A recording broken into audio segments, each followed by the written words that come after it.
On February 10th, Donald Trump's CIA director Mike Pompeo traveled to Riyadh to award the Saudi Crown Prince Mohammed bin Nayef the George Tenet Medal for his quote-unquote intelligence work in the fight against terrorism. This is rather ironic considering the role the Saudis have played in spreading their version of violent Wahhabi Salafist Islam around the world. Pompeo's gesture signals that nothing will change in Washington with the election of a new president who promised to reform intelligence. During the election, Trump alluded to a Saudi connection to 9/11, but this was merely campaign trail rhetoric. Last year, Federal Election Commission records showed Trump planned to establish a business in Jeddah. Trump is on friendly terms with the Saudis. In 2001, he sold the 45th floor of the Trump World Tower to the Kingdom of Saudi Arabia for $4.5 million. Prior to this, in 1985, Osama bin Laden's half-brother, Shafiq bin Laden, paid an $8,500 security deposit for an apartment in the Trump Tower. During the election, Trump promised to change the direction of U.S. foreign policy, but said little about the supposed special relationship between the U.S. and Saudi Arabia. The current relationship began with FDR in the 1930s, and by the end of the Second World War, the U.S. had established an oil for security agreement with the kingdom. In 1945, the chief of the State Department's Division of Near Eastern Affairs said that the oil resources of Saudi Arabia are a quote-unquote stupendous source of strategic power and one of the greatest material prizes in world history. A guiding principle in Aramco's venture has been the belief that foreign capital cannot justify its presence in any land unless it operates in the interest of that land. Fully vindicating that principle has been the mutual trust and goodwill that have grown up between the American oilmen and the Saudi Arab government. Thus, American venture capital is developing new standards of life in an ancient realm, where a people with a glorious past are now building a glowing future with their partners from the other side of the world. The special relationship was especially useful in the CIA effort to take down secular regimes, beginning with Nasser in Egypt. They offered financial backing and sanctuary to the Muslim Brotherhood, a documented CIA and British intelligence asset. The Saudis exploited the special relationship to export its Wahhabi brand of Islam. Between 1975 and 2003, the Saudi government spent over $70 billion building mosques and religious schools around the world. Private Saudi citizens spent billions more on Wahhabi projects. Charities such as the Muslim World League and its affiliate, the International Islamic Relief Organization, were headed up by Saudi government officials and closely tied to the government. Propaganda and indoctrination by the Wahhabi sect against infidels and branding other Muslims as apostates and an emphasis on jihad has led to radicalization and terrorism. In many ways, the Saudi government is far more dangerous to the United States than Osama bin Laden, because they pay for a type of religious education among many sections of the American Muslim community that preaches pure hatred for Jews, for Christians, for democracy. If we're looking for the real opponents of how we live and how we think, it's not Osama bin Laden, it's the Saudi government. And they pay enormous amounts of money around the world to educate young Muslims with that kind of attitude. Terror groups the U.S. says it's fighting against are directly influenced by Wahhabism. These include al-Qaeda, the Islamic State, al-Nusra, and dozens of other groups. والحق أن مصطلح الإرهاب هو مصطلح محمود ومصطلح مطلوب شرعا، وقد تتعجبوا. كلمة الإرهاب هي مصطلح يريدها الله سبحانه وتعالى ويريدها الرسول صلى الله عليه وآله وسلم لقول الله تعالى وأعدوا لهم ما استطعتم من قوة ومن رباط الخيل إيش؟ ترهبون به عدو الله وعدوكم. A diplomatic cable authored by Secretary of State Hillary Clinton, released by WikiLeaks in 2010, reveals the U.S. knew the Saudis are behind the support and financing of international terrorism. There's an early 2014 email from Hillary Clinton, so not so long after she left Secretary of State, to her campaign manager, John Podesta. That email, it states that ISIS, is funded by Saudi Arabia and Qatar, the governments of Saudi Arabia and Qatar. Now, I think this is the most significant email in the whole collection. And perhaps because Saudi and Qatari money is spread all over the place, including into many media institutions.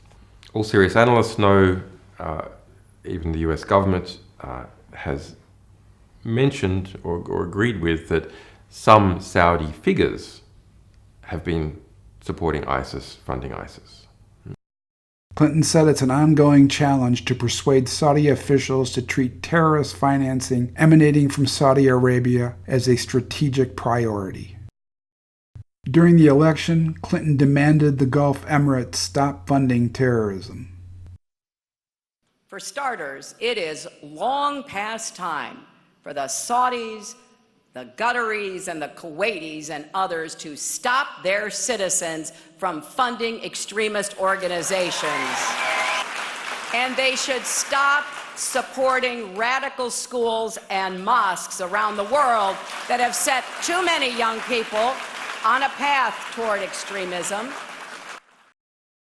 Left unmentioned is the fact the Clinton Foundation took money from the very states she accused of funding terror. Saudi Arabia gave between $10 million and $25 million to the foundation. At least $1 million more was donated by Friends of Saudi Arabia, which was co-founded by a Saudi prince.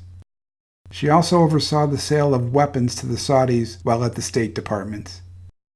One quick search through the Clinton Foundation's website and you'll find yourself a long list of donors, ranging from the average Joe donating just $250 or less, all the way north of $25 million and everywhere in between. But look a little closer and you'll see donations from governments and heads of state from authoritarian regime nations with long-standing human rights abuses.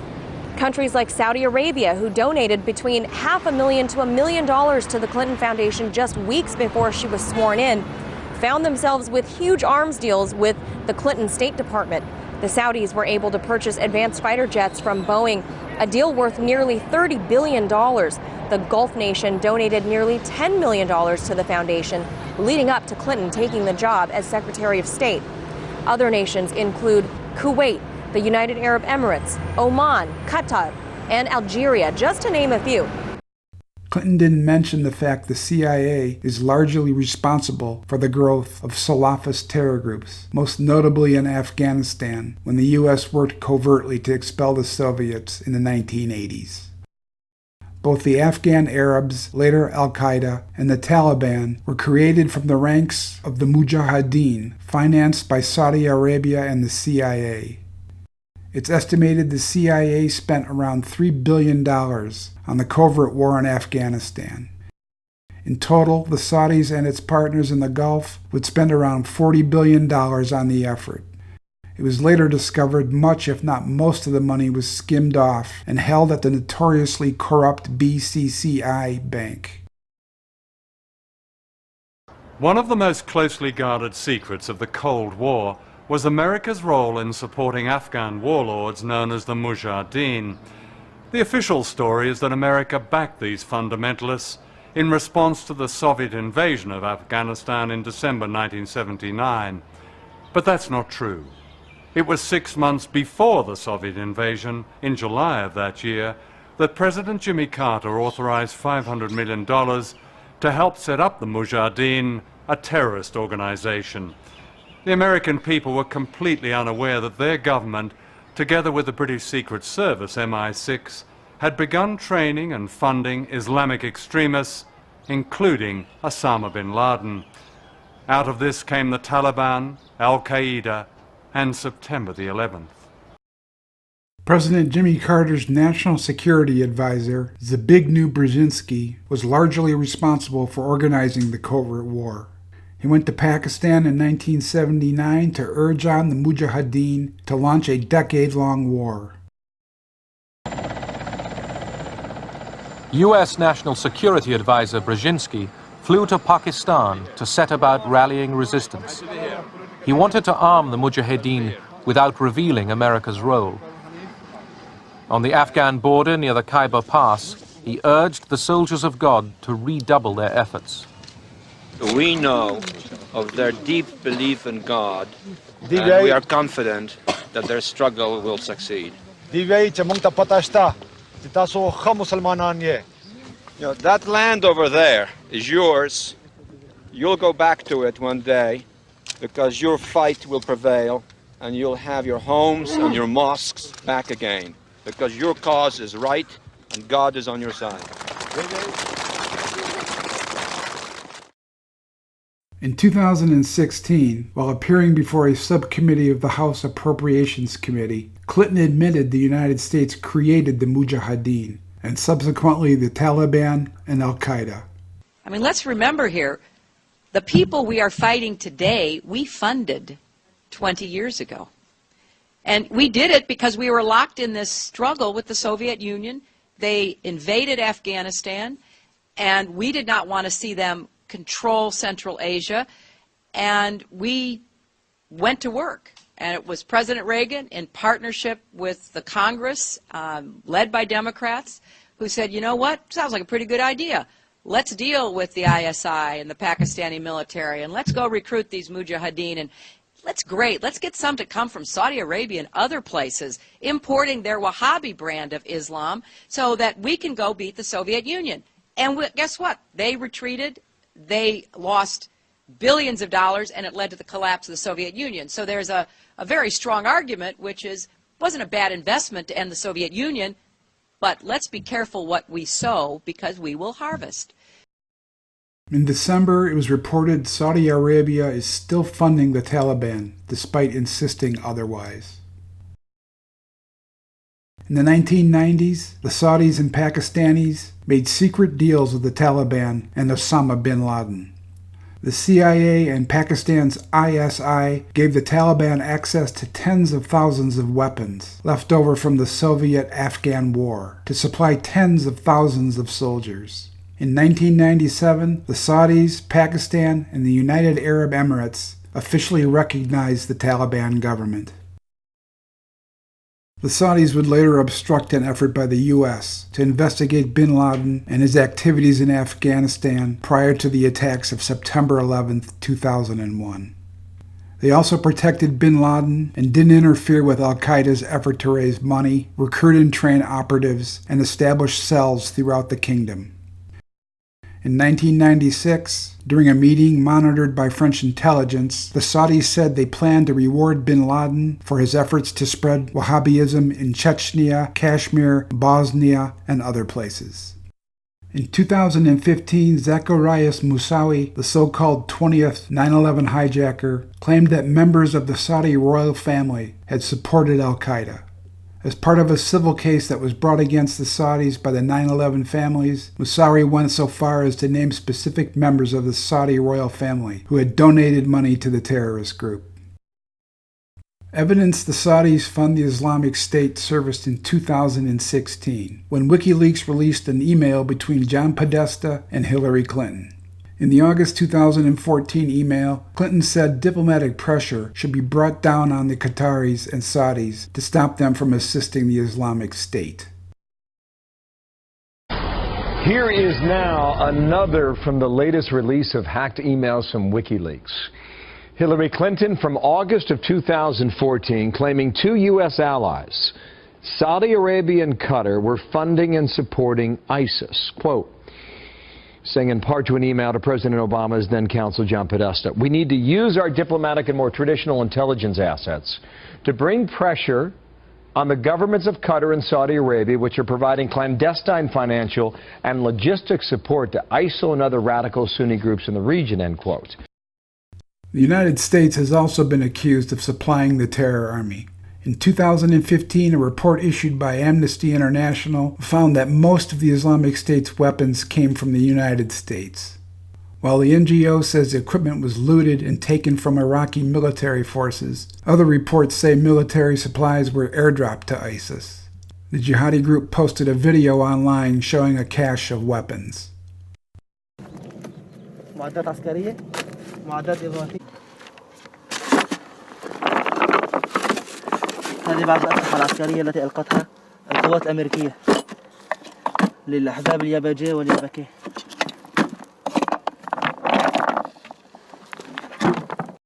The Pentagon said the airdrop bundle had inadvertently drifted into ISIS territory. Evidence Saudi Arabia has bankrolled, indoctrinated, trained, and lavishly funded terror groups for decades has fallen on deaf ears. The special relationship has never really been seriously challenged or endangered. When Obama said he planned to sell billions of dollars worth of weapons to Saudi Arabia, few in Congress complained. The Saudis need the weapons to replenish their arsenal, used up bombing neighboring Yemen into the Stone Age, an illegal war enabled by the United States. Why do you want to block this weapons sale? The Constitution gave the power to initiate or declare war to Congress. We are now at war in Yemen, in a way. We are refueling Saudi Arabian bombers in the air, and we are picking their targets. That sounds to me like we're involved in a war, and yet no one has consulted Congress or asked our permission. For the Saudis, the election of Donald Trump represents business as usual, mostly because he's targeting Iran. Trump considers Yemen an important battleground in its war against Iran. At the start of his administration, he authorized a commando raid on a village in Yemen that killed civilians, including 9 children under the age of 13. For the establishment, it's important to maintain the special relationship, which is basically a marriage of murder and terror. Israel and Saudi Arabia will remain the preferred clients in the Middle East. Donald Trump will maintain the status quo. He made that obvious when he released his list of terrorist countries. The biggest and baddest sponsor of terror, Saudi Arabia, was not included.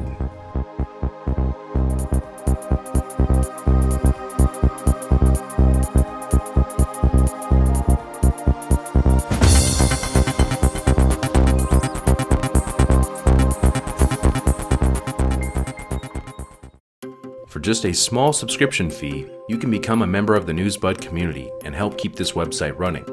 Your subscription will provide you with full community access to exclusive content, including videos and articles from Newsbud's team of experts and analysts, as well as a members-only monthly newsletter from Newsbud's founder, Sibel Edmonds. Sign up today for full access at newsbud.com.